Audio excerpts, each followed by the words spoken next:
नमस्कार। मेरे साथ हैं पहले की तरह अपने एडवोकेट ज्योति शर्मा जी और दूसरी तरफ हैं एडवोकेट अपराजिता जी। ये दोनों honourable high court of Jammu Kashmir और लद्दाख की प्रैक्टिसिंग लॉयर हैं। तो ये जो कानूनी चर्चा हमारी है इस टीम की, ये एक सदस्य हैं, पार्ट एंड पार्सल हैं और हम कानूनी चर्चा बात करते थे। पिछले एपिसोड में हमने बात की कि एफआईआर कैसे लगनी है मैजिस्ट्रेट के डायरेक्ट और मैजिस्ट्रेट जो इन्वेस्टिगेशन करवाना चाहता है वो कैसे होगी कैसे नहीं, उस पर बात हुई।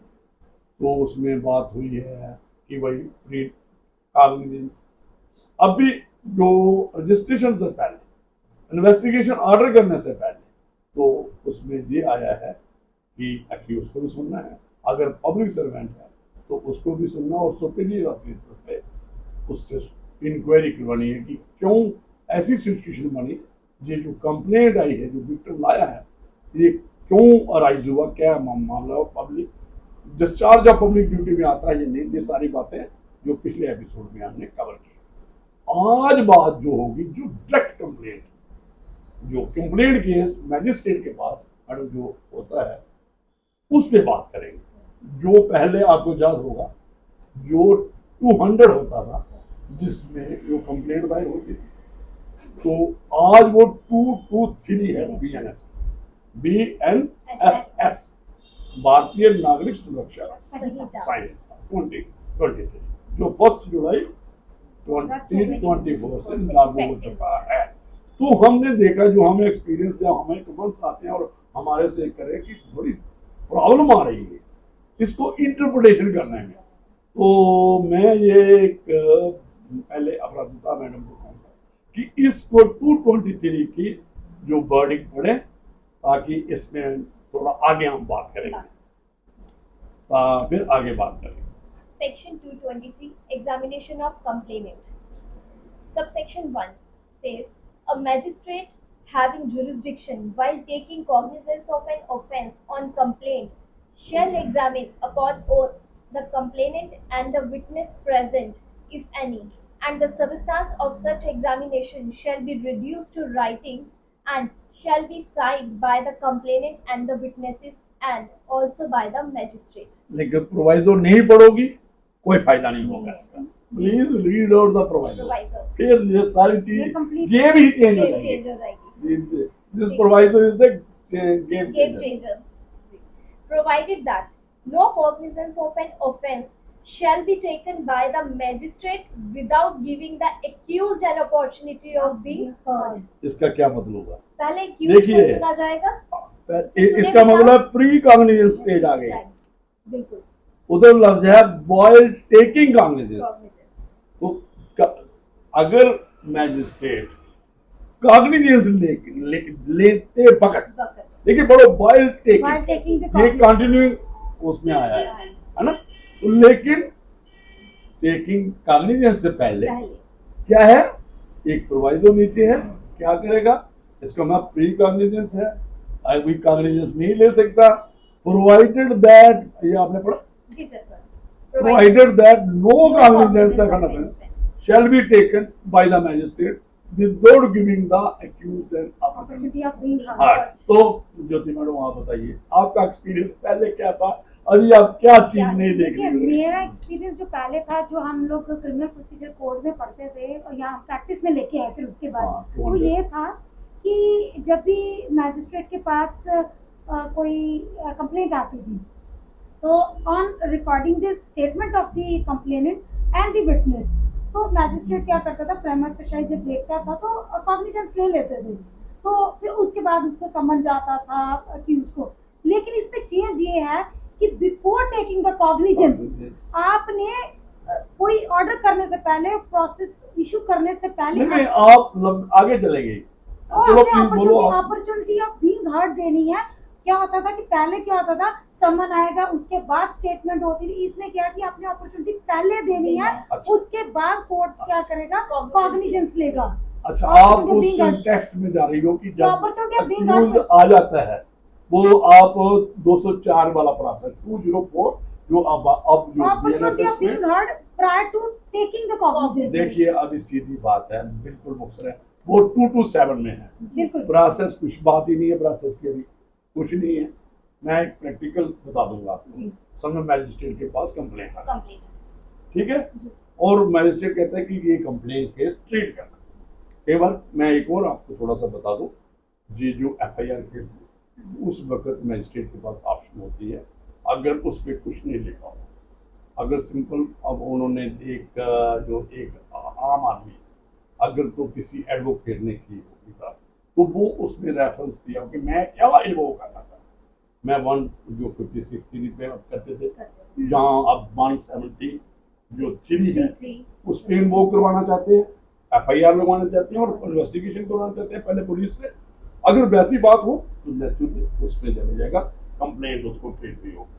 अगर उसने सीधा कहा है कि मैं कंप्लेंट ट्रीट करना और 2 to 3 के नीचे आ, उसमें काफी है, वो आप देखेंगे कंप्लेंट की डेफिनेशन भी है, वो बाद में पढ़ेंगे, उसमें आप लिस्ट ऑफ विटनेसेस है, सारी बात ली है और ऑफेंस भी डिस्क्लोज किया है, तो वो आप, लेकिन इसमें जो चेंज आई है वो क्या है, देखिए ये जो मुझे मैडम ने आपने कहा कि उसी वक्त एग्जामन करते थे, लफ्ज है एग्जामन, जब लेकिन वाइल टेकिंग कॉग्निजेंस अगर उसने देखा कि भाई मुझे प्रोसीड करना है इस कंप्लेंट से, जुडिशियल नोटिस ले लेते हैं, जुडिशियल कॉग्निजेंस ले लेते हैं, कॉग्निजेंस तो फिर क्या करेगा, वॉक आउट भी करवाएगा और कंप्लेंट इफ एनी प्रेजेंट वो विटनेस कंप्लेंट को कराना करवाना।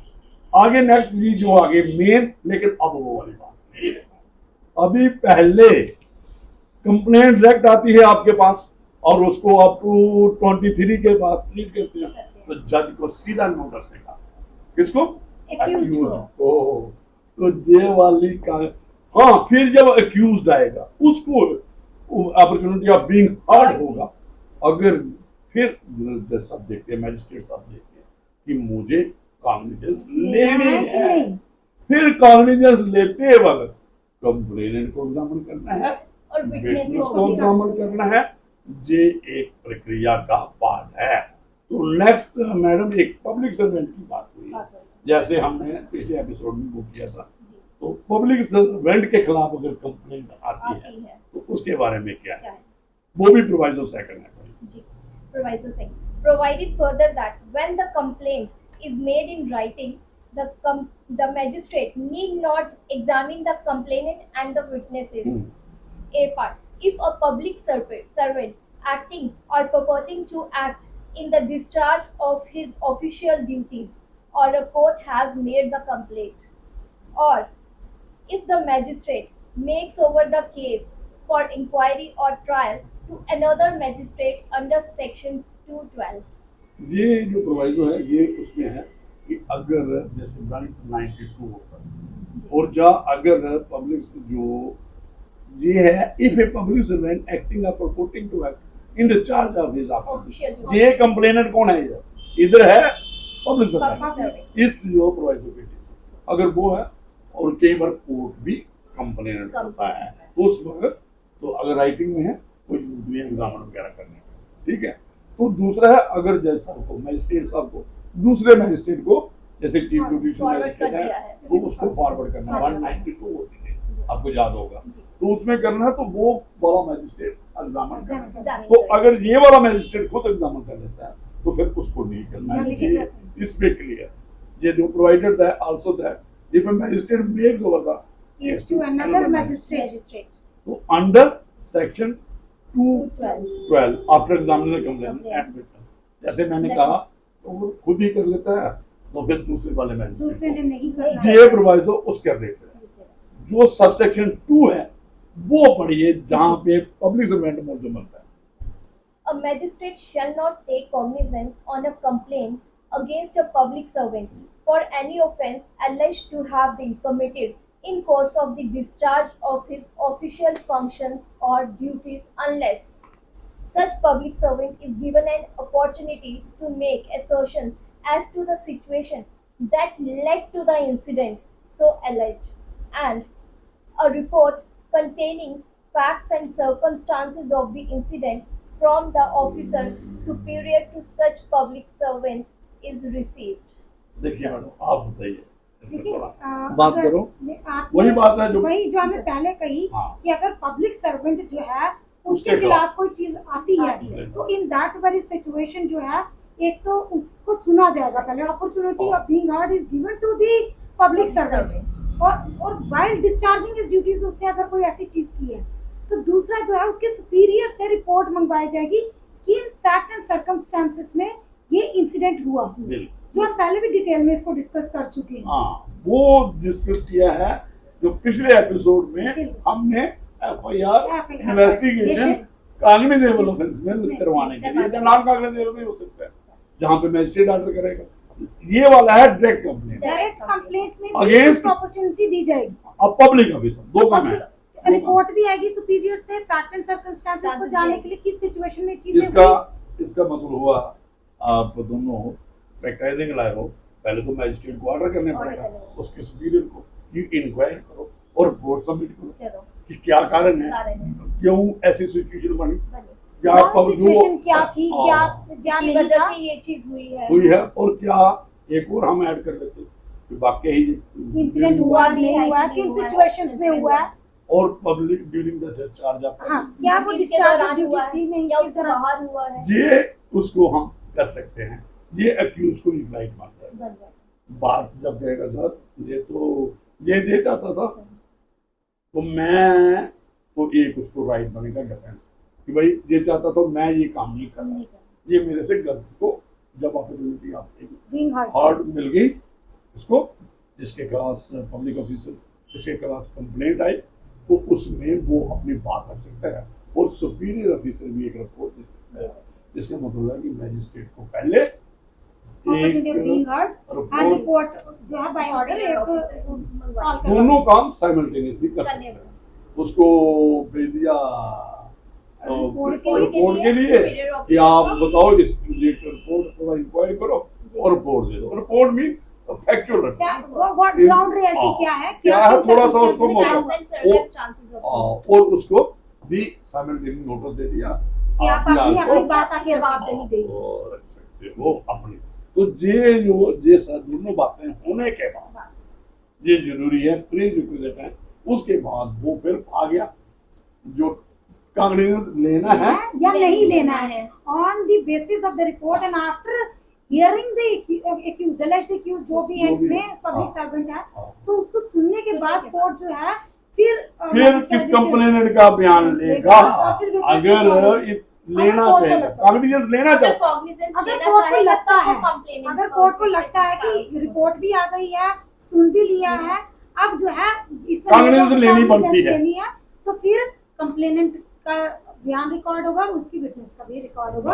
जो पहले होता था डायरेक्टली हो जाता था वो अब नहीं होगा।